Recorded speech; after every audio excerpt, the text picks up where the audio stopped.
Alright, now we're going to take and go over how fixed-wing aircraft are going to attack once they actually have begun their airstrike.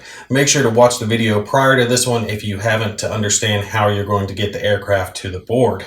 Now, I've got an example of the fixed-wing aircraft counter on screen for you, and I've blown up the top line of the counter so you can see it a little bit clearer.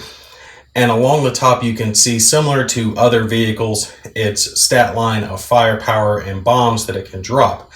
When you see the first red number there on our Hurricane, for example, 2 times 2, that 2 is its cannon / machine gun. Again, those are interchangeable. And the first number, the 2x, is how many adjacent hexes that the aircraft can attack. So when this has 2 times 2 for its cannon firepower, that means it can attack 2 adjacent hexes along its flight path as it's conducting its attack. The next set of numbers is its bomb set that it can attack. These don't have to be adjacent, but they do, again, have to be in the line that's being attacked. So it could bomb this hex with a German squad, fly on, and then bomb this hex with a German squad if it wished, or it could bomb these 2 hexes. Now, the way you're going to resolve the attack is going to be determined by the type of unit that's being attacked. I'll cover that here in just a sec. One other aspect when it comes to what hexes the aircraft can attack, it's going to be determined by if the hex is spotted, or if a friendly leader has line of sight to the hex. So of course, all these open hexes can be attacked because they're automatically spotted. But if the plane were traveling across these trees over here, for example, these trees wouldn't be spotted if there was a German unit in them. But since the friendly leader has a line of sight to those hexes, if the plane were to travel across there, he could still attack those hexes. Now, like I said, with your cannon firepower attack, it has to be adjacent, and the first number indicates the amount of hexes that can be attacked. So for our Hurricane, it can attack 2 adjacent hexes with a 2 firepower. So these 2 hexes, the German squad and the Stug, could both be attacked.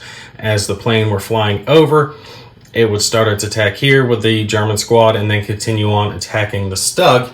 When it attacked the German squad, it would be a normal firepower attack, 1d6 plus the firepower of 2, versus the German squad's defensive roll, 1d6 plus any applicable terrain modifiers. Open terrain, there wouldn't be any, and then you would resolve it as normal.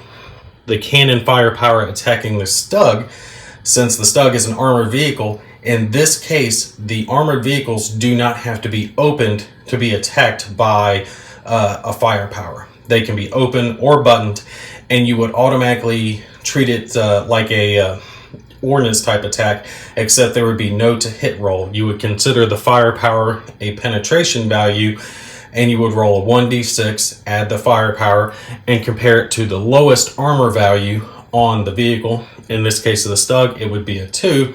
So you would have a 1d6 plus 2 for the Hurricane against a 1d6 plus 2 for the Stug, penetration of roll, and you would resolve it as normal.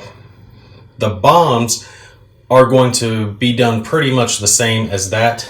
You're going to take and pick where you're going to drop your bombs in your line. And again, it's going to vary determined on what type of target it is.